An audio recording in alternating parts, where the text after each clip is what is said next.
लकडाउनमा रहँदाखेरि यसले शैक्षिक क्षेत्रमा पारेको प्रभाव र आगामी शैक्षिक नीति अथवा कस्तो खालको शिक्षा प्रणाली लागू गर्न सकिन्छ, सँगसँगै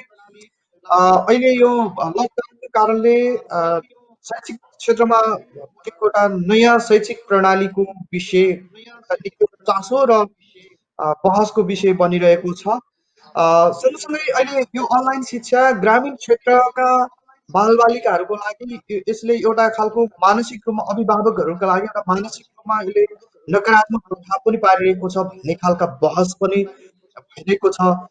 यस्तो अवस्थामा चाहिँ अबको शैक्षिक प्रणाली अथवा अबको क्रममा शैक्षिक यो शिक्षा प्रणाली कस्तो हुनुपर्छ भन्ने विषयमा आज हामीले यो बहसलाई केन्द्रित गर्ने प्रयासमा छौँ र सँगसँगै यो लकडाउनको अवधिमा चाहिँ कस्तो खालको कामहरू गर्नुपर्छ, लकडाउनको समयमा विद्यार्थीहरूले आफ्नो समयलाई कसरी उपयोगी गराउन सकिन्छ अथवा समग्र नवलपुर क्षेत्रको अहिलेको अवस्था के छ, यी बाबत विषयमा कुराकानी गर्नका लागि हाम्रो बिचमा दुईजना व्यक्तित्वलाई हामीले यो बहस निम्ताएका छौँ। हाम्रो बिचमा शिक्षा विकास तथा समन्वय इकाइ प्रमुख काउसतीका प्रमुख कृष्ण प्रसाद पोखरेल हाम्रो बिचमा हुनुहुन्छ। त्यस्तै गरी यो सामुदायिक विद्यालयको छात्र संस्था नवलपुरका अध्यक्ष तथा नेपाल नमुना माध्यमिक विद्यालय केवरेनी देवचुलीका प्रधानाध्यापक शिव प्रसाद देवकोटा हाम्रो बिचमा हुनुहुन्छ। उहाँहरूसँगको बहस कार्यक्रम सुरुवात गर्दैछौँ। यहाँहरूले यो कार्यक्रम देवचुली टेलिभिजनको अफिसियल फेसबुकबाट पनि यो प्रत्यक्ष हेरिराख्नु भएको छ र देवचुली टेलिभिजनबाट पनि यहाँहरूले यो कार्यक्रम प्रत्यक्ष हेरिराख्नु भएको छ। आफ्नो केही जिज्ञासाहरू छन् भने सरहरूसँगको बहसको क्रममा आफ्नो केही सुझाव जिज्ञासाहरू छन् भने पनि यहाँहरूले हाम्रो अफिसियल फेसबुक पेजमा आफ्नो केही कमेन्टहरू लेखिदिनु होला र यो कार्यक्रमलाई सेयर गरिदिनु होला, कमेन्ट गरिदिनु होला। यो कार्यक्रमकै हाम्रो यो बहसकै क्रममा यहाँहरूको केही जिज्ञासा केही फिडब्याक छन् भने पनि कृपया हामीलाई लेख्नु होला। यो तपाईँहरूको फिडब्याकलाई पनि हामीले कार्यक्रममा चाहिँ समावेश गर्छौँ। अब आज कार्यक्रमलाई सुरुवात गरौँ। दुवैजना सरहरूलाई चाहिँ देवचुली शैक्षिक बहस कार्यक्रममा हार्दिक स्वागत छ।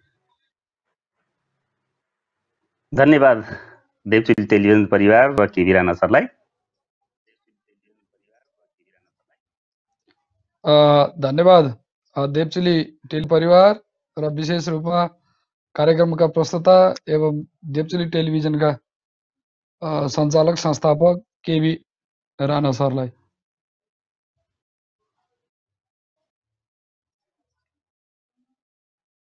अहिले यो लकडाउन भइसके पछाडि नवलपुरको शैक्षिक अवस्था के छ, कहीँ त्यो अनलाइन शिक्षा सुरु भयो भन्ने पनि कुरा आइरहेको छ, कहीँ एकदम अन्यल अवस्था छ, नतिजा प्रकाशन गर्ने कि नगर्ने कि मन्त्रालयले एक खालको चाहिँ निर्देशन चाहिँ जारी गरिरहेको अवस्था र कसरी चल्ने विद्यार्थीहरूको अवस्था के हुने, अबको परीक्षा के हुने भन्ने खालको एउटा अन्यलता छ। समग्रमा अहिलेसम्मको अवस्था के छ नवलपुरको यो बारेमा जानकारी गराउँछु न।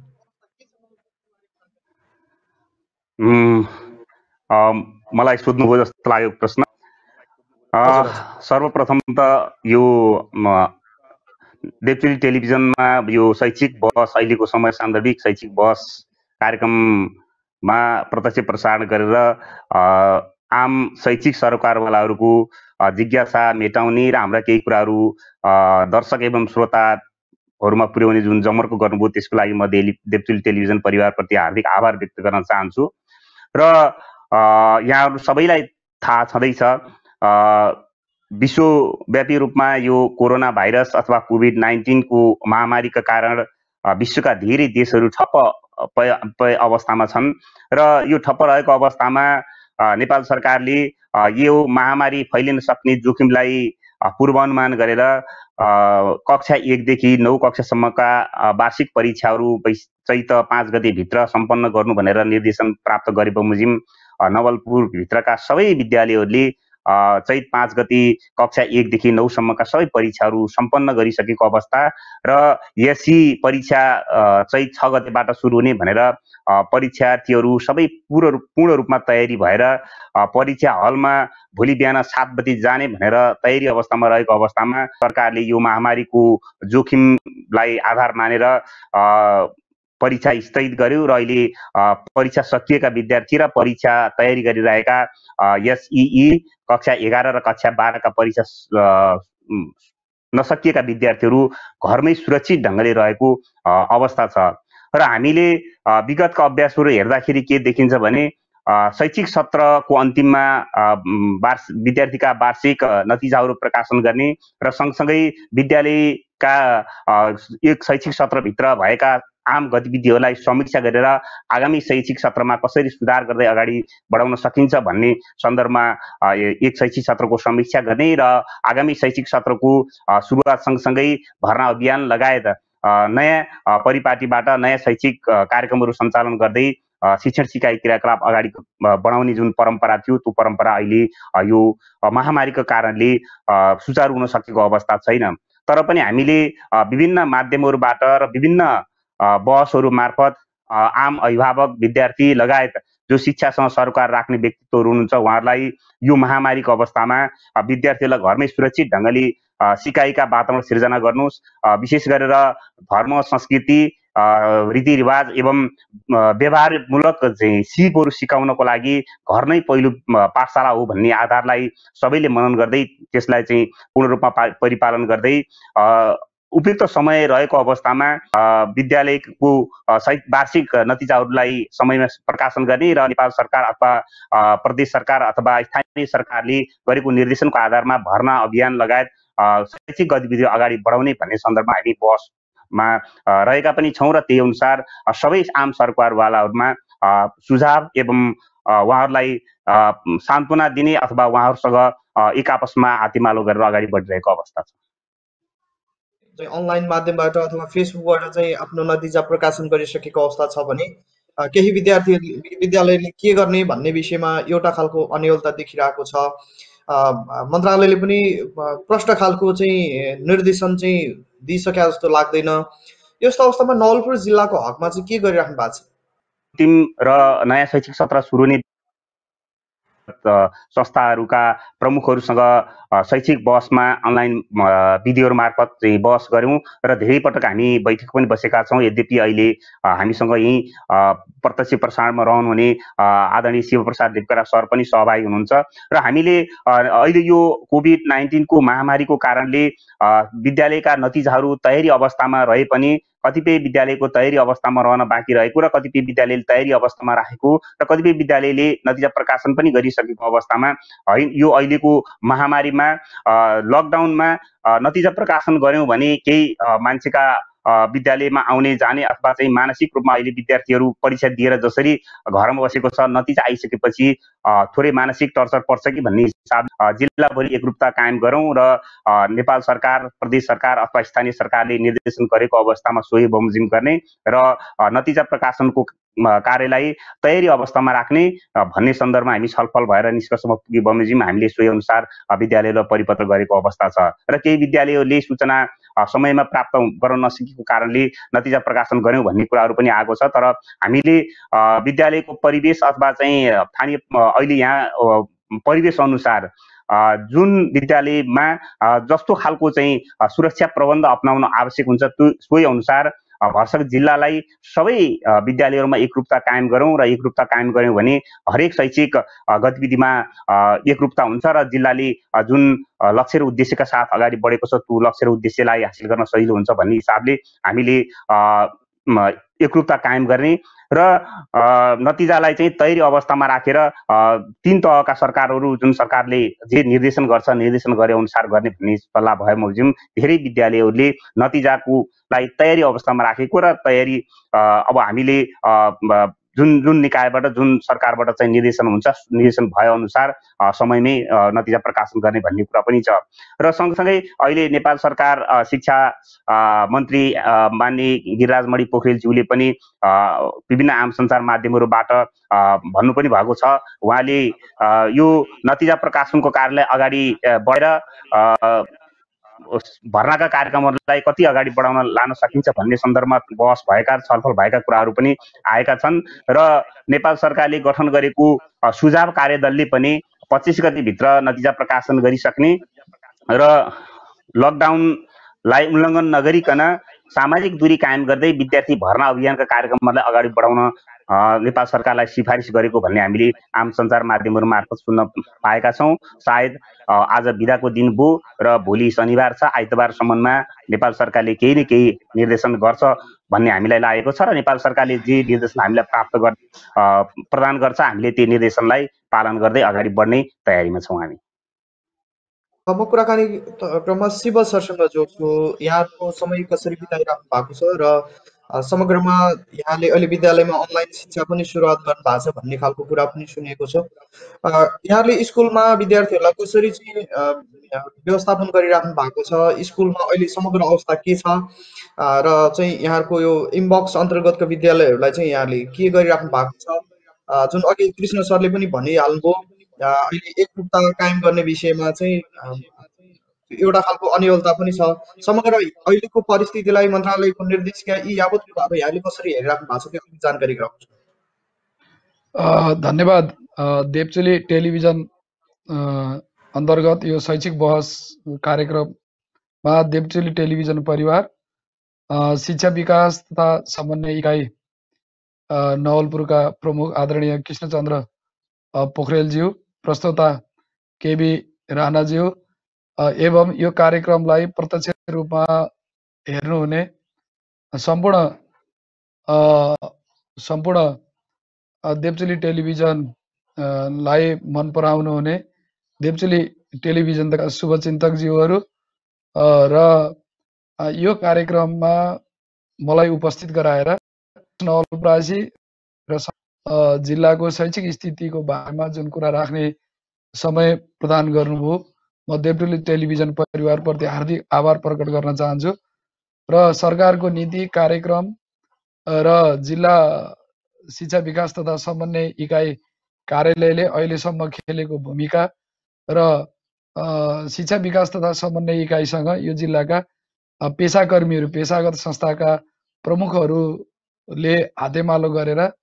खेलेका भूमिकाहरूको बारेमा इकाइ प्रमुख आदरणीय कृष्णचन्द्र पोखरेलज्यूले जानकारी गराइसक्नु भएको छ। म त्यतातर्फ लाग्दिनँ र हामी सबैलाई थाहा भएकै कुरा छ, चैत्र 6 गतेदेखि यो सी परीक्षा हुने थियो र 5 गते मात्रै यो विश्वमा फैलिएको यो महामारी कोभिड-19 का कारण परीक्षा स्थगित हुन गयो। त्यो स्थगित परीक्षाले मानव मूल्य मान्यता र मानव स्वास्थ्यमा प्रमुख कुरा मानव स्वास्थ्य रहेछ भन्ने कुरालाई पनि आम पब्लिकका माझमा, आम विद्यार्थीका माझमा, आम जनसमुदायका माझमा यो कुरा उजागर गरेको छ र यसको चाहिँ उपचार भनेको पनि यो चाहिँ सोसियल डिस्टेन्स कायम गर्ने वा लकडाउन अथवा अर्काको सम्पर्कमा नजाने भन्ने रहेछ र यसको उपचार पद्धति नै यही भएकोले हामी त्यही उपचार पद्धति अन्तर्गत हामी चैत्र 11 गतेदेखि आजका मितिसम्म लकडाउनमा छौँ र त्यसको पूर्ण पालना हाम्रो अभिभावक, विद्यार्थीहरू र आम सरकारवालाले त्यसमा पनि नवलपुरवासीहरूले आम रूपमा त्यसको पालना गरेको र त्यो कहीँ कतैबाट उल्लङ्घन नभएको जानकारी पनि हामीलाई छ। अब सन्दर्भ आयो यो लकडाउनको यो परिप्रेक्ष्यमा तल्ला कक्षाका विद्यार्थीहरूको सन्दर्भमा के छ, 10 कक्षाका, 11 कक्षाका, 12 कक्षाका विद्यार्थीका सन्दर्भमा विद्यालयहरूले, कलेजहरूले के कस्तो भूमिका खेल्नु भएको छ भन्ने यो महत्त्वपूर्ण प्रश्न उत्तर पनि रहेको छ र धेरै विद्यालयहरूले कक्षा 10 अथवा सी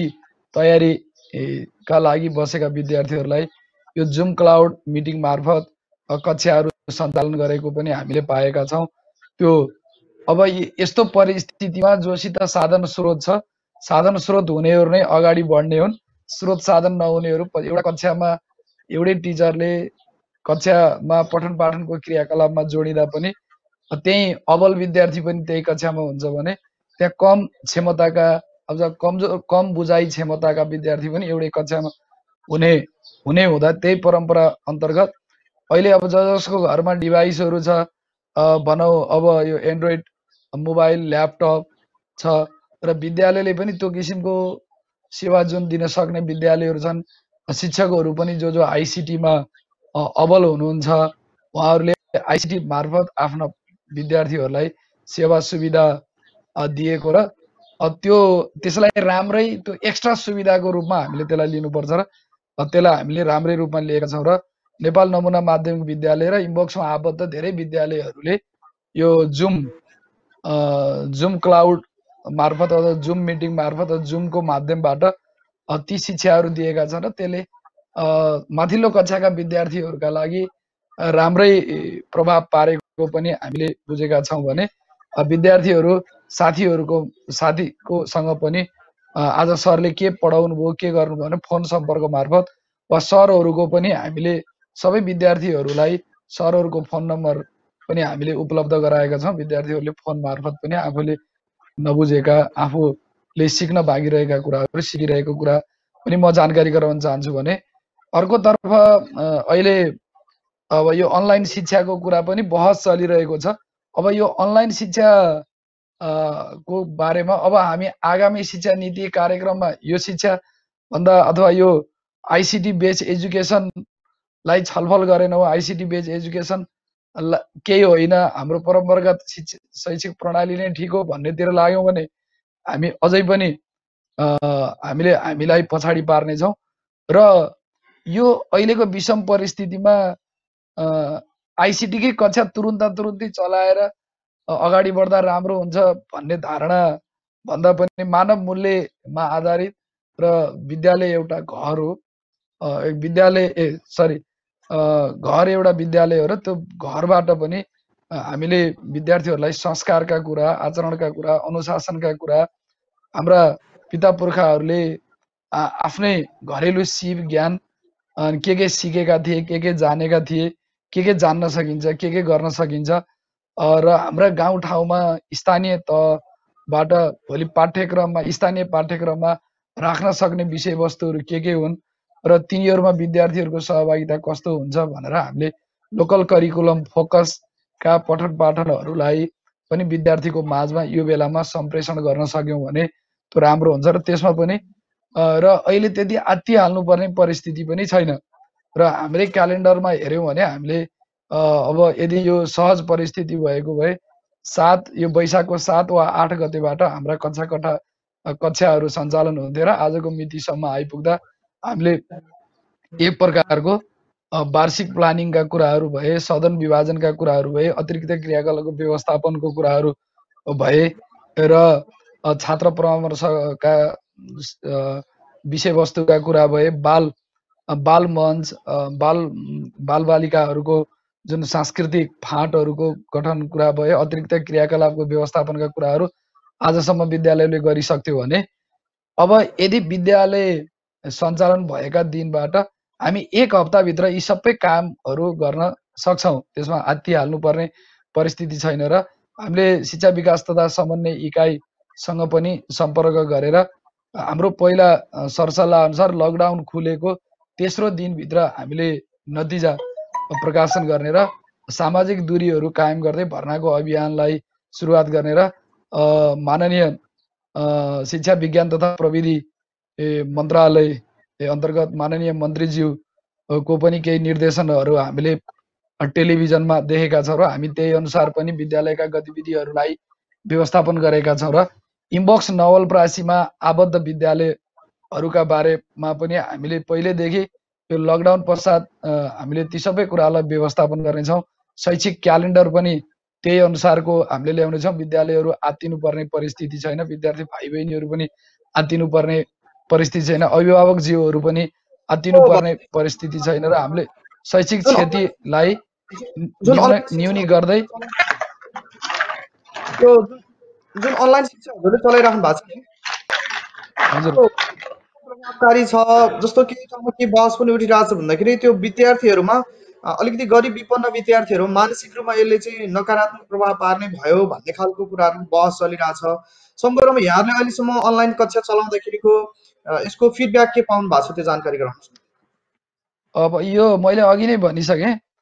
अब जोसित ती डिभाइसहरू छन् त्यो पहुँचमा छन् ती विद्यार्थीहरू अबल नै हुने भए, तर अहिले हामीले चाहिँ हाम्रो विद्यालय अथवा विभिन्न विद्यालयहरूको गतिविधिलाई हेर्दा कम्तीमा पनि विद्यार्थीहरूको घरमा कुनै न कुनै अभिभावकको जस्तो मैले यो 10, 11 र 12 कक्षाका विद्यार्थीको सन्दर्भ मात्रै बोलिरहेको छु। उहाँहरूको घरमा सामान्य मोबाइल नभएको प्राय पाइएन र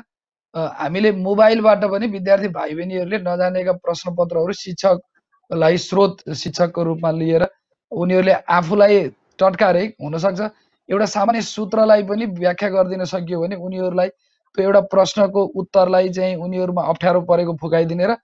अब कतिपय विद्यार्थीहरूसित स्रोत साधन छ अब क्लास चलाइदिनु पर्यो सर भन्ने कुरा छ। अब अहिलेका विद्यार्थीहरू 9 10सम्म हाम्रा विद्यालयहरूमा कम्प्युटर जस्तो ऐच्छिक द्वितीयमा हामीले कम्प्युटर विषय पनि राखेको त्यो कतिपय यी विषयवस्तुहरू उनीहरूले कक्षा कोठामा नि सिकेको भएर स्रोत साधन भएकालाई हामीले अनलाइन कक्षा गुगल मिटबाट र मोबाइलको पहुँचमा भएका विद्यार्थीहरूले मोबाइलको पहुँचमा र अब यो चाहिँ पनि अब यो ठिक बेठिक के भन्दा पनि यस्तो अवस्थामा सेवाग्राहीलाई सेवा दिने भन्ने छ। सेवाको किसिमहरू चाहिँ फरक फरक हुन्छ। अब त्यो सेवाको किसिम अन्तर्गत त्यो प्रकारको एउटा सेवा पनि त्यो साधन स्रोत हुनेले एक्स्ट्रा पायो भने साधन स्रोत नहुनेले त्यो सेवाबाट विमुख हुने भए त्यो अब काठमाडौँको विद्यार्थीले पाउने सेवा सुविधा र कर्णालीको विद्यार्थीले पाउने सेवा सुविधा राष्ट्रको हिसाबले हेर्दा फरक पर्छ भने यो कुराले पनि एउटा विद्यालयभित्र पनि त्यो कतिपय पहुँचमा हुन्छन् भने कतिपय पहुँचभन्दा बाहिर हुन्छ। तर विद्यार्थीकै आग्रह अनुसार यो सुविधा दिएको छ तर त्यो त्यति प्रभावकारी रहेको मैले पनि पाएको छैन र अब योसँग सम्बन्धित कुरा यो विद्यालय एक्लैले अभिभावक एक्लैले त्यहाँका टिचरहरूले गरेर हुने होइन। यो नीतिगत रूपमै भएर यो राज्यले नै अथवा मन्त्रालय अन्तर्गत नै आउनुपर्ने कुरा र अबको यो बजेटमा पनि यो कार्यक्रम नै प्रस्तुत भएर आयो भने बल्ल यसले सबैलाई छुने गरी यो कार्यक्रम आयो भने आउने दिनमा यो प्रभावकारी हुन्छ। अहिलेको अवस्थामा त्यो त्यति प्रभावकारी रहेको पाइएको छैन। अनलाइन शिक्षा जस्तो यो विषयमा जुन बहस चलिरहेको छ यसको प्रभावकारिताका लागि यसको आवश्यकताका सन्दर्भमा यहाँहरूको धारणा चाहिँ के हो? अब केबी सर तपाईँलाई म एउटा जानकारी गराउन चाहे यो एकदम मार्मिक र विषयवस्तु फरक छ। यो दिगो विकासका 17 जुन आयाम अथवा लक्ष्यहरू छन् त्यो लक्ष्य अन्तर्गत मलाई लाग्छ 4 नम्बर बुँदामा शिक्षाको सन्दर्भको कुरा छ र त्यो दिगो विकासका 17 लक्ष्यहरू जुन बनाउने कुरा यो संसारका विद्वत वर्गको त्यहाँ विद्वत वर्गको विचार विवेकलाई त्यहाँ समष्टिगत गरिएको छ। तर त्यो शिक्षा अन्तर्गतको जुन यो सस्टेनेबल डेभलपमेन्ट गोलको त्यो शिक्षा अन्तर्गतको विषयवस्तु मैले खोजेर भित्रसम्म पढ्दै जाँदा त्यहाँ के कुरा उल्लेख रहन्छ भने यस्तो विषम परिस्थितिमा शिक्षालयहरूलाई कसरी सञ्चालन गर्न सकिन्छ भन्ने कुरा त्यहाँ कहीँ कतै उल्लेख भएको हामीले पाइएन। हुनसक्छ त्यहाँ बाढी पहिरो कहीँ आयो, बाढी पहिरो बन्द भएको बढीमा 72 घण्टापछि त्यहाँ शिक्षालयहरू चल्ने, स्वास्थ्यलयहरू चल्ने कुरा र हावाहुरी बतास आयो र त्यो हावाहुरी बतासले पारेको प्रभाव र त्यसको जो त्यो बन्द भएपछि 72 घण्टापछि विद्यालयहरू सञ्चालन गर्ने कुरा जस्तो 2072 सालकै भूकम्प पश्चातको हाम्रो विद्यालय सञ्चालन गर्ने परिपाटीको बारेमा हामी विज्ञ भइसक्यौँ। ती कुराहरू कतिपय त्यसमा उल्लेख रहेछन्। तर यो प्रकारको यो कोभिड-19 अथवा यो चाहिँ भाइरसको माध्यमद्वारा जुन एटेक गर्ने जुन रोगहरूको अवस्थामा यो मेन टु मेन सर्ने रोगहरूका सन्दर्भमा यो चाहिँ विश्वव्यापी महामारी फैल्यो भने शिक्षालयहरूलाई कसरी सञ्चालन गर्ने, स्वास्थ्यलयहरूलाई कसरी अगाडि बढाउने भन्ने कुराहरू त्यहाँ उल्लेख भएको हामीले पाइएन। अब बल्ल यो त संसारकै ध्यान यतातिर मोडिएको छ, न कि अमेरिकाका ठुला ठुला युनिभर्सिटीको कुरा होस्। तिनीहरूको पनि एउटा अध्ययनहरू हेर्दा 30, 35, 40, 50% विद्यार्थीहरू मात्रै त्यहाँ जोइन भएको देखिन्छ भने अब हाम्रो जस्तो देशमा त्यो अहिले तुरुन्तै सम्भावना छैन। अब त्यो सम्भावनाभित्र पनि अब छैन भनेर भएन, त्यो सम्भावनालाई नयाँ किसिम स्थानीय स्रोत साधन को प्रयोग गरेर अब हाम्रो चाहिँ स्थानीय सरकार, प्रदेश सरकार, सङ्घीय सरकार र विभिन्न दात्री निकायहरूसँग पनि हामीले समन्वय गरेर अभिभावकहरूलाई पनि त्यहाँ इनरोल गरेर अब हामी आइसिटी बेस्ड एजुकेसन र टिचरहरूको अझ विद्यार्थीसित यी चिज छैनन्, अब यो इक्विपमेन्टहरू छैनन् भन्दा पनि टिचरसित त्यो इक्विपमेन्ट चलाउने नलेज छ कि छैन त्यो महत्त्वपूर्ण कुरा हो। स्किल टिचरसित चाहिँ हामी जुन टिचर छौँ त्यो आइसिटी बेस अन्तर्गत हामीले म्याटर डेलिभर गर्ने कुरा छ कि छैन। अब टिचरहरूलाई पनि हिजो जुन कर्मचारीहरूलाई सरकारले जसरी चाहिँ आइसिटी लिटरेट गरायो, अब शिक्षकहरूलाई पनि आइसिटी लिटरेट गराउने जुन त्यो एउटा परम्परागत शैलीको ट्रेनिङले त्यो रहन्छ। अब नयाँ किसिमको ट्रेनिङको शैलीहरू अप्नाएर त्यो आइसिटीलाई स्टुडेन्टसँग एट्याच गर्ने गरी हामी अगाडि बढ्नुपर्नेछ। त्यसर्थ अहिलेको परिस्थितिमा त्यो सन्तोषप्रदक छैन भने अब त्यसलाई भौतिक पूर्वाधारको व्यवस्थापनको कुरा भयो। अब विद्युत अहिले तपाईँ हामी यहाँ कुरा गर्दैछौँ, अब विद्युत आपूर्ति बन्द भयो भने अथवा नेटको कनेक्सन गडबड भयो भने तपाईँ हाम्रो यो सञ्चार हुन सक्दैन। त्यसैले यी विविध विषयवस्तुहरूलाई हामीले ध्यान दिएर र हाम्रो यो सस्टेनेबल डेभलप अथवा यो दिगो विकासको आयाम अन्तर्गतको शिक्षाको यो संरचना, शिक्षाको त्यहाँ जीवन्तताको कुरा पनि हामीले नयाँ तरिकाले अब नयाँ किसिमको अनुभूति साथ पाठ्यक्रममा नयाँ किसिमले त्यसलाई लैजानु पर्ने एउटा टड्कारो हामीले महसुस गरेका छौँ। पछाडि यो विषयमा थप म कृष्ण सरसँग कुराकानी जोड्छु। यति बेला जुन अहिले शैक्षिक यो अनलाइनको जुन बहस कुरा आइरहेछ यो विषयमा यहाँको धारणा चाहिँ के हो? यो अत्यन्तै सान्दर्भिक कुरा र धेरै कुराहरू शिव सरले पनि प्रश्न पारिसक्नु भएको छ। हामीले शिक्षाको पेशागत संस्थाका प्रमुखहरू र नवलपुरको 8वटै पालिकामा शिक्षा शाखामा काम गर्ने शिक्षा शाखा प्रमुख एवं अधिकृत साथीहरूसँग बसेर पनि धेरै पटक बहस गऱ्यौँ, छलफल गऱ्यौँ र हामीले विद्यार्थीहरूको शैक्षिक गतिविधिलाई निरन्तरता दिनको लागि अनलाइन कक्षाहरू सञ्चालन गर्न कति सकिन्छ सकिँदैन त्यो विषयमा व्यापक छलफल अहिले पनि हामी बहसमै पनि छौँ र कतिपय विद्यालय अघि भनिहाल्नुभयो शिव देवकोटा सरले उहाँले आफ्नो विद्यालयका विशेष गरेर एसई 11 र 12 कक्षाका विद्यार्थीहरूलाई परीक्षा केन्द्रित कार्यक्रमहरू सञ्चालन गर्ने सन्दर्भमा अनलाइन विधि मार्फत नै शैक्षिक कार्यक्रमहरू अगाडि बढाइरहेको अवस्था उहाँले बताउनुभयो। त्यस्तै धेरै विद्यालयहरूले अनलाइन विधिका विविध चरणहरू अथवा विविध माध्यमहरूलाई प्रयोग गरेर विद्यार्थीहरूलाई अहिले परीक्षाको तयारीमा रहेका विद्यार्थीहरूलाई शिक्षण सिकाइ क्रियाकलापमा सहभागी गराएको अथवा प्राविधिक सहयोग विशेष गरेर परीक्षा तयारीमा उनीहरूलाई टेक्निकली सपोर्ट गरेको हामीले देख्न सक्छौँ। यद्यपि ती गरेका प्रयासहरू कति सफल भए कति सफल भएनन् र त्यसका प्रभावकारिता के रह्यो के रहेन भन्ने कुरा अब आगामी दिनमा बहसमा छलफल हुँदै जानेछन्। र सँगसँगै अहिले हाम्रो यो कोभिड-19 को विशेष गरेर फेस टु फेस प्रत्यक्ष मान्छेसँग संसर्ग हुँदाखेरि सर्ने रोगको कारणले गर्दा जसरी हिजो हामीले सामाजिक गतिविधि लगायत विविध मानवीय जीवनलाई जीवन्त गर्नको लागि गरिने क्रियाकलापहरू गर्न सकेका छैनौँ। यस्तो परिस्थितिमा यो अहिले प्रविधिको विकास सँगसँगै प्रविधिलाई उपयोग गरेर हरेक जीवनका हरेक पाटोलाई प्रविधिसँग जोड्दै अगाडि बढाउन सकिन्छ भन्ने एउटा राम्रो पाठ यसले दिएको छ, सिकाएको छ र शिक्षा क्षेत्रमा शैक्षिक जगतमा पनि प्रवेश गर्ने जनशक्ति लगायत शिक्षा क्षेत्रमा इन्भल्भ हुनुहुन्छ उहाँहरूले पनि यो प्रविधिलाई समय सान्दर्भिक रूपमा उपयोग गर्न सक्नुपर्ने रहेछ भन्ने कुरा सबैलाई महसुस गराएको छ। नेपाल सरकारले विगत झन्डै 10 वर्ष अगाडिदेखि धेरै विद्यालयहरूमा आइसिटीका कार्यक्रमहरू सञ्चालन गर्ने सन्दर्भमा केही बजेटहरू व्यवस्था गरेर धेरै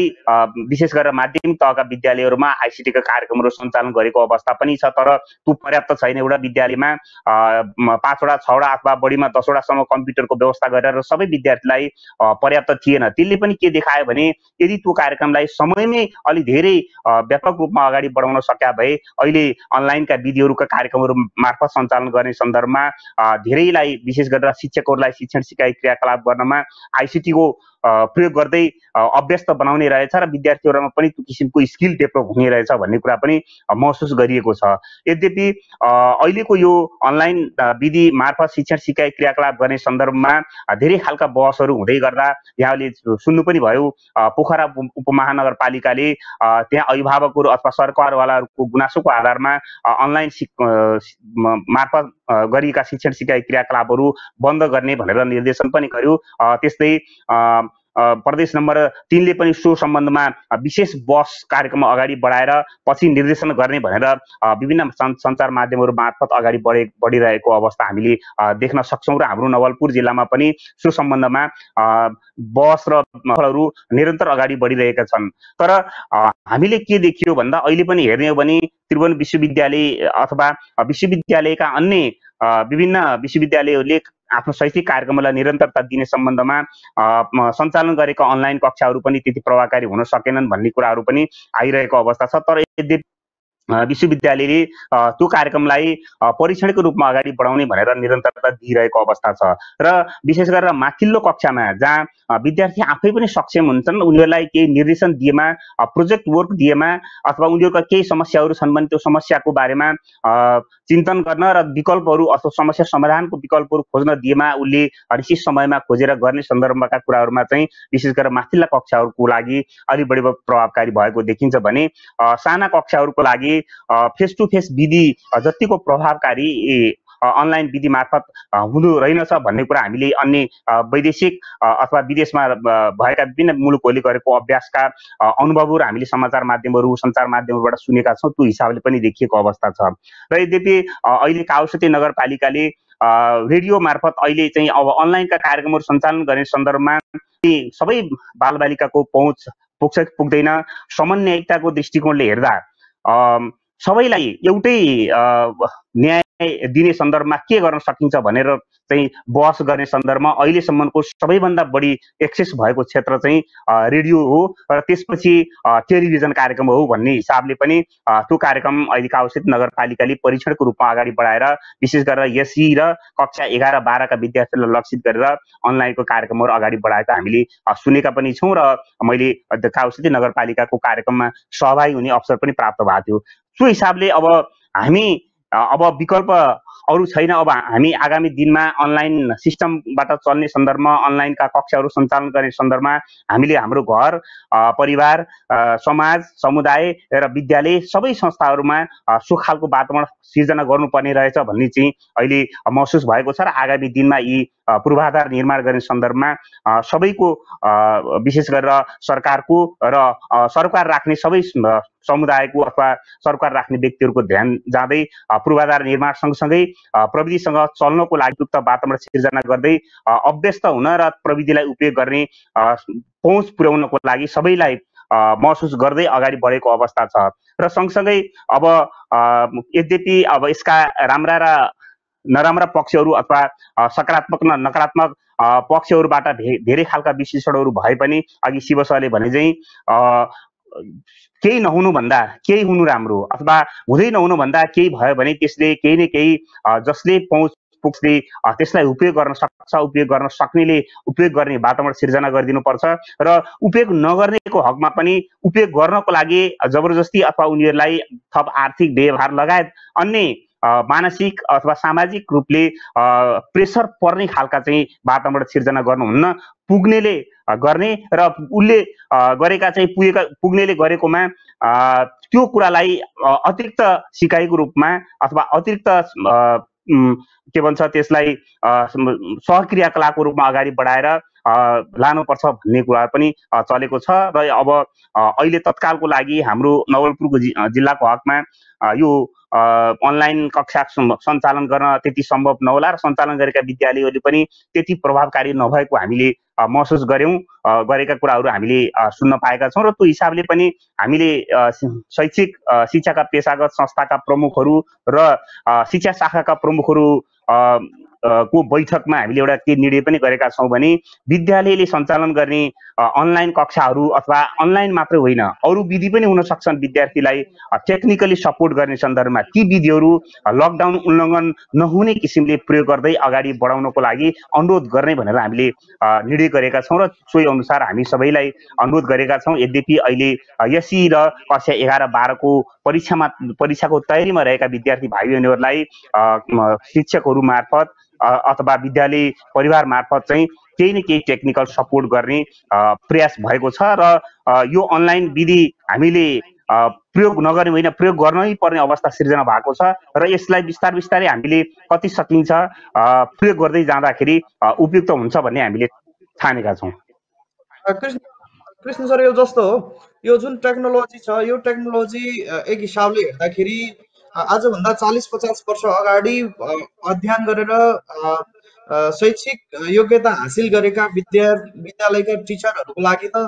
स्वभावैले यो एउटा ठुलो चुनौतीको विषय बनेकै छ नै। अहिले पछिल्लो समयमा कतिपय अवस्थामा हेर्ने हो भने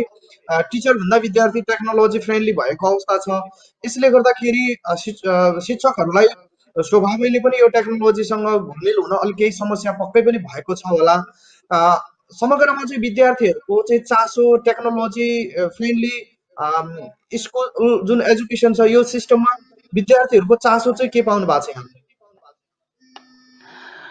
अब विद्यार्थीको चासो हामीले सरसर्ती हेर्दा यहाँले पनि देख्नुहुन्छ घरमा तपाईँकै बालबच्चाहरू हामीभन्दा टेक्नोलोजीमा जस्तै घरमा मोबाइल ल्यापटपहरू छन् भने उनीहरू हामीभन्दा कयौँ गुणा अगाडि बढेको अवस्था। र अहिले विद्यार्थीहरू विशेष गरेर घरमै हामीले हेर्ने हो भने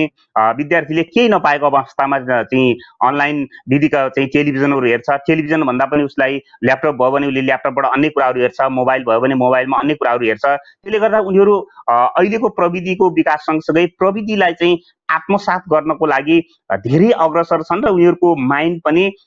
हाम्रो जस्तो पुरानो परम्परागत चाहिँ विधिबाट चलेका मान्छेहरूलाई जसरी यो प्रविधिमा जान गाह्रो भएको छ उनीहरूले त्यो गाह्रो भएको छैन। त्यो हिसाबले पनि विद्यार्थीहरूको चाहना त अनलाइन विधि अथवा चाहिँ यो टेक्नोलोजीलाई उपयोग गर्दै अगाडि बढ्न बढी लालायित भएको देख्न सकिन्छ। तर हामीले विद्यार्थीहरू मात्रै त्यो हिसाबले अगाडि छन् भनेर पनि हामीले सबै कार्यक्रमहरू लन्च गर्न सम्भव हुँदैन। किनभने हामीले त्यो विद्यार्थीलाई परिचालन गर्ने अथवा विद्यार्थीलाई टेक्निकली सपोर्ट गर्ने शिक्षक गुरुवर्गहरू हुनुहुन्छ, उहाँहरू यो चाहिँ प्रविधि फ्रेन्डली कतिको हुन सक्नु भएको छ त्यसले पनि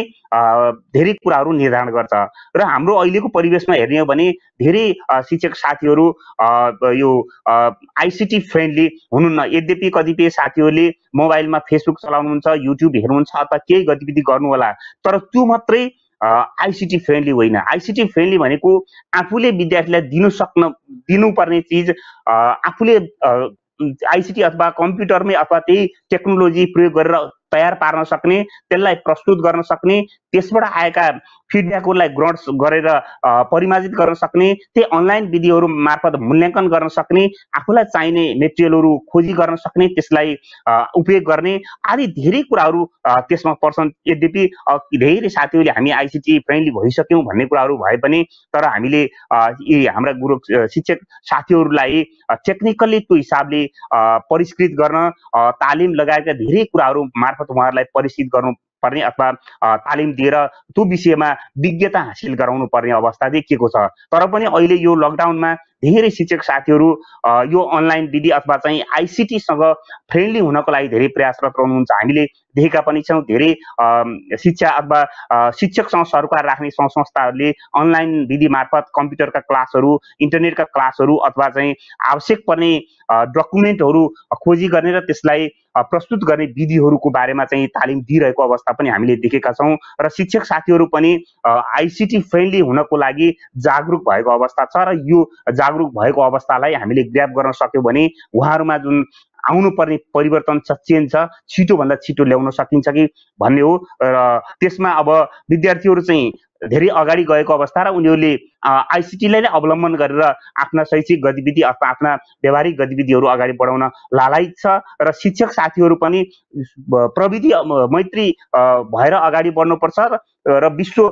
प्रविधि सँगसँगै धेरै अगाडि बढिसकेको अवस्थामा हामी पनि यो परिवेशमा अगाडि बढ्नुपर्छ भनेर महसुस गरेको अवस्थामा राम्रै हुन सक्छ भन्ने हामीले ठानेका छौँ।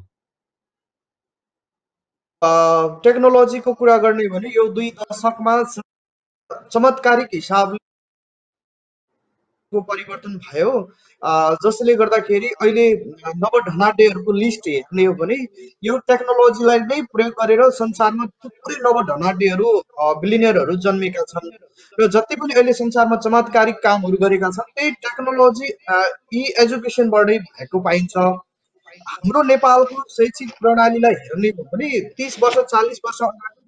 जुन पाठ्यक्रम पढेर आउनुभयो उहाँहरू टिचरहरू नै हुनुहुन्छ, उहाँहरूले त्यति बेला घोकेर पढेको शिक्षा नै अहिले पनि नेपालमा चाहिँ अहिले लागू भइरहेको छ। यहाँले अघि जोड्नु भयो जस्तो शिक्षकहरू यो विषयमा टेक्नोलोजी फ्रेन्डली छैन भनेर अहिले हामीले त्यही पुरानै धराको चाहिँ शिक्षण प्रणालीबाट चाहिँ हाम्रो मुलुकको चाहिँ हामीले मुलुकमा चाहेको जनशक्ति तयार गर्न सकिन्छ? यो विषय पनि कस्तो हुनसक्छ भने आजभन्दा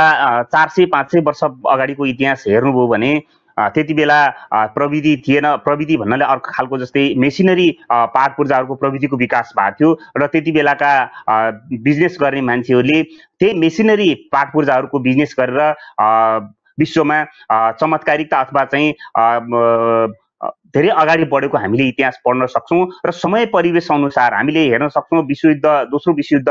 भन्दा अगाडिको अवस्था तिनै जुन भेहिकलहरूको अथवा अन्य चाहिँ कुराहरूको माध्यमबाट चाहिँ विश्व बजार चाहिँ प्रभावित भएको थियो र अहिले पछिल्लो समय जब सन् 1970 पछिको दशकका घटनाहरू हामीले हेर्ने हो भने प्रविधिलाई आत्मसात गरेर अगाडि बढेका बिजनेसम्यानहरू अथवा बिजनेस कम्पनीहरू अथवा चाहिँ डिभाइसहरू को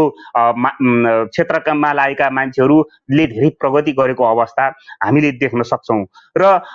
सँगसँगै अब हामीले पनि के भन्दा हामी गरिब राष्ट्र हामीले हामीसँग प्रविधि जन्माउने अथवा प्रविधिलाई सिर्जना गर्ने स्किल नभए पनि अरूले प्रयोग गरेको प्रविधिलाई उपयोग गर्ने सन्दर्भमा हामी कहाँ केही ढिलो यी प्रविधिहरू प्रवेश गरेको हामीले देख्न सक्छौँ र यद्यपि अब हाम्रा शिक्षक साथीहरू पुरानो हुनुहुन्छ, उहाँहरूसँग यो खालको सिक्न सक्ने क्षमतै छैन भन्ने होइन। उहाँहरू अहिले जसरी यो लकडाउनमा पनि हामीले यो कम्प्युटर आइसिटी फ्रेन्डली भएर यो अहिलेको विश्व जसरी ग्लोबलाइजेसनको रूपमा अगाडि बढेको छ यसलाई हामीले ग्र्याब गर्न सक्नुपर्छ भन्ने हिसाबले महसुस गर्नु भएको छ। उहाँहरू तयारी हुनुहुन्छ तर हामीले अब बिस्तारै अब अहिले हामीले त्यो किसिमले एउटा पोलिसी बनायौँ र साँच्चै प्रविधि फ्रेन्डली भएको शिक्षकहरूलाई केही इनिसिएटिभ दिने अथवा उहाँहरू जसले प्रविधि मैत्री हुनु सक्नु भएको छैन उहाँलाई थप टेक्निकल सपोर्ट गरेर हुन्छ कि तालिमका कार्यक्रम ल्याएर हुन्छ उहाँलाई त्यो किसिमको विकास गर्न सकियो, उहाँहरूलाई परिष्कृत गर्न सकियो भने असम्भव भन्ने मैले देख्दिनँ। किन भन्दा आजभन्दा 10 वर्ष अगाडि हामीले देख्न सक्छौँ बैंकिङ क्षेत्रमा राष्ट्र बैंकले अनलाइन प्रणाली मार्फत नै कारोबार गर्ने भनेर जब चाहिँ पोलिसी निर्माण गर्यो सरकारले सोही अनुसार उहाँहरू अगाडि बढ्ने सन्दर्भमा यद्यपि हिजो 10औं-20औं वर्ष अगाडि सेवा प्रवेश गरेका बैंकिङ क्षेत्रका कर्मचारीहरू अहिले प्रविधिलाई प्रयोग गरेर अनलाइन विधि मार्फत आफ्ना सेवाग्राहीलाई सेवा प्रदान गर्न सक्षम हुनु भएको छ भने हाम्रा शिक्षक साथीहरू पनि यो असम्भव छैन। तर राज्यले अथवा सरकारले प्रविधि मैत्री विद्यालय, प्रविधि मैत्री शिक्षक, प्रविधि मैत्री समाज, प्रविधि मैत्री विद्यार्थी निर्माण गर्नको लागि भौतिक पूर्वाधार लगायत आवश्यक पूर्वाधारहरू विकास गर्नको लागि आवश्यक गरे पर्याप्त कार्यक्रमहरू ल्याउनु पर्ने अवस्था चाहिँ देखिन्छ। जस्तो सरकारले चाह्यो भने यो सम्भव छ कि छैन? सरकारले चाह्यो भने असम्भव त मैले भन्न सक्दिनँ। किन भन्दा हामीसँग हिजो भन्दा अहिले धेरै कुराहरूमा पूर्वाधारहरूमा पनि अगाडि बढिसकेको अवस्था छ। तर अब राज्यले खर्चले धान्न सक्छ कि सक्दैन र चाहने बित्तिकै यो कति सम्भव राज्यले गर्न सक्छ फेरि किन भन्दा कोभिड-19 को कारणले हरेक क्षेत्र अहिले प्रभावित भएको छ। राज्यले दृष्टिकोण पुर्याउने सन्दर्भमा सबै क्षेत्रलाई समान दृष्टिकोणले लगानी गर्नुपर्ने र समान दृष्टिकोणले विकासका कार्यक्रमहरू अगाडि बढाउनु पर्ने हुन्छ। तर पनि हामी शिक्षा क्षेत्रमा काम गर्ने व्यक्तिहरूले सरकारले अनुरोध गर्छौँ भने हिजो विगतमा जस्तै परम्परागत ढङ्गले शिक्षामा छुट्याउने बजेट भन्दा अब यो प्रविधि मैत्री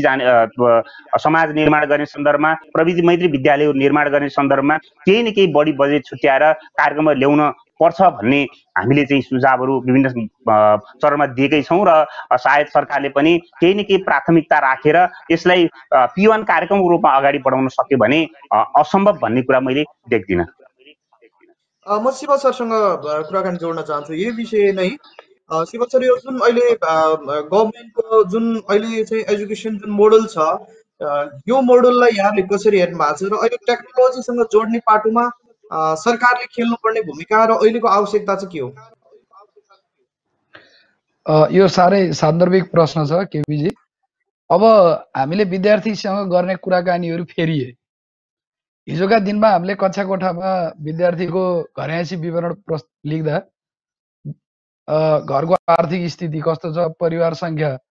कति छ, बुबाको पेसा के हो, आमाको पेसा के हो भन्ने कुरा जस्ता विवरणहरू हामीले विद्यालयमा राख्थ्यौँ भने अब विद्यालयमा ती विवरण राख्ने कुरै अब चेन्ज भए। अब तिम्रो घरमा रेडियो छ कि छैन, तिम्रो घरमा मोबाइल छैन, अनि मोबाइल छ भने पनि एन्ड्रोइड छ, एन्ड्रोइड यो के अरे वाइफाई टिप्ने छ कि छैन, ल्यापटप छ कि छैन, टेलिभिजन छ कि छैन, छ भने प्रकारको टेलिभिजन छ, तिम्रो घरमा यो विद्युत आपूर्तिको व्यवस्था कस्तो छ, विद्युत गएको बेलामा पनि त्यो स्वचालित फेरि इन्भर्टरद्वारा अथवा सोलर सिस्टमबाट चल्ने विद्युत घरमा छ कि छैन, यस्ता विवरणहरू हामीले गरेर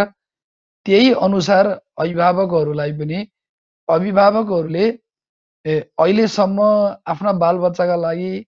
शिक्षामा गरेको खर्च मा अन्य शीर्षकमा गरेका खर्चहरूलाई कटौती गरेर अब बिस्तारै यो आइसिटीतिर आफ्नो घरलाई पनि आइसिटी मैत्री बनाउनका लागि र अभिभावक आमा बुवाले पनि उहाँहरूले हिजो सामान्य साक्षरको जीवन यापन गर्नुहुन्थेन, सामान्य आइसिटी साक्षरतिर उहाँहरू अग्रसर हुने एउटा परिप्रेक्ष्य अगाडि बढ्यो। अब यो कसै रोकेर नरोकिने, अब कसैले चाहेर नचाहेर भन्ने भएन कि अब यो युगको आवश्यकता र समयको मागले यो कुरालाई देखायो भने अर्कोतर्फ यसले यो सुरुमा चाहिँ अपरेटिङ गर्दा चाहिँ कस्टिङ बढी देखिने भयो, तर यसले अन्ततः अथवा यसले लामो समयमा यसको फिक्स कस्ट चाहिँ कम पर्न जान्छ। आज हामी तीनजना पनि आफ्नै ठाउँमा बसेर यसरी जोडिएका छौँ। हुनसक्छ देवचुली टेलिभिजनले हामी जोडिनका लागि डिभाइसहरू खर्च गरे होला, तर त्यो डिभाइस चाहिँ लामो समयसम्म चल्ने र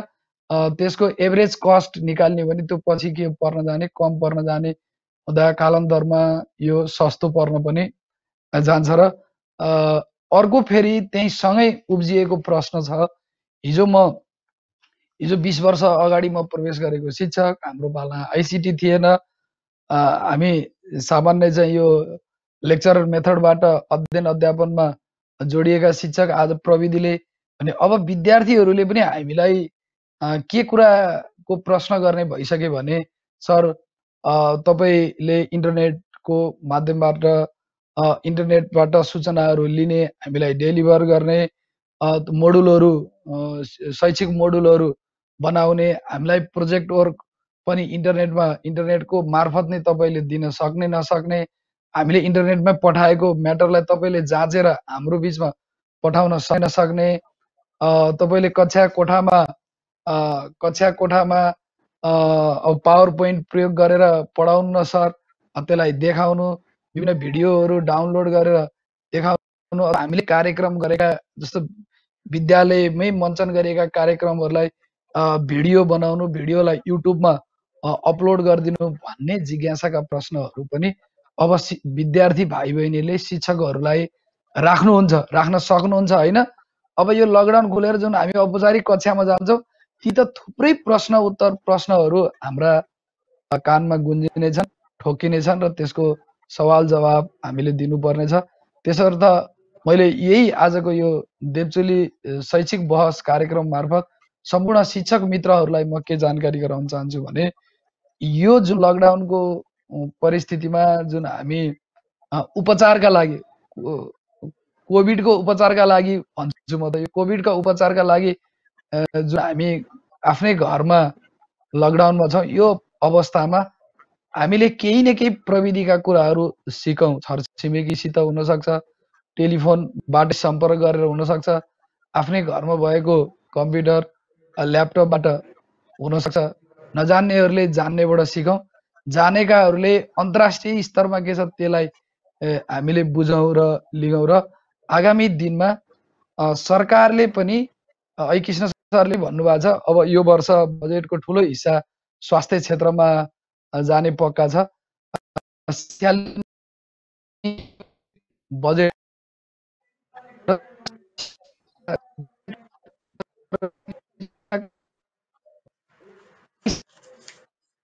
को शिक्षाको चाहिँ परिस्थितिले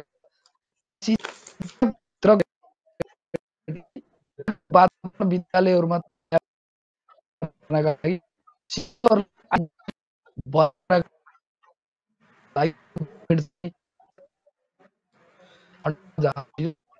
भन्नुहुन्छ भने यो वर्ष हाम्रो नगरपालिकामा 28वटा सामुदायिक विद्यालय छन्, संस्थागत विद्यालयहरू 13वटा छन्। यो 28वटा सामुदायिक विद्यालय अन्तर्गत 2वटा विद्यालयलाई आइसिटी मैत्री विद्यालय गराउने भनेर 6,50,000 का दरले मात्रै रकम चाहिँ केन्द्रीय सरकारले सङ्घीय सरकारले हाम्रो नगरपालिकामा पठायो। त्यही अनुसार गयो भने अब अन्य शीर्षकमा आएको रकमहरूलाई कम गर्ने यो शैक्षिक मुद्दा अन्तर्गतको आइसिटी तर्फको र टिचरहरूलाई पनि अब पहिला चाहिँ अब हाम्रा टिचरहरू विषयगत रूपमा दक्ष भएर विद्यालयमा प्रवेश गरिसकेका हुन्छन्। इभन अब माध्यमिक तहको टिचर चाहिँ मास्टर्स अथवा ब्याचलर गरेर आएको हुन्छ। अब आधारभूत तहको टिचर कम्तीमा पनि +2 गरेर आफ्नो विषयवस्तुमा दक्ष भएर आएको हुन्छ, आयोगबाटै उत्तीर्ण भएर आएको हुन्छ भने अब शिक्षक सेवा आयोगले पनि 50 पूर्णाङ्क वा 100 पूर्णाङ्कको एउटा पेपर चाहिँ अब आइसिटी तर्फको कक्षा राख्ने हो कि परीक्षा लिने हो कि त्यसको पनि करिकुलम बनाउने हो कि हामीले निजी स्रोतमा टिचर राख्दा पनि आइसिटी तर्फको पनि परीक्षा लिनेको एउटा सानो करिकुलम बनाउने हो कि भन्ने तर्फ पनि अब एउटा बहस चलाउनु पर्नेछ र आम सञ्चार जगतमा पनि यो बहसको हामी अपेक्षा गर्दछौँ।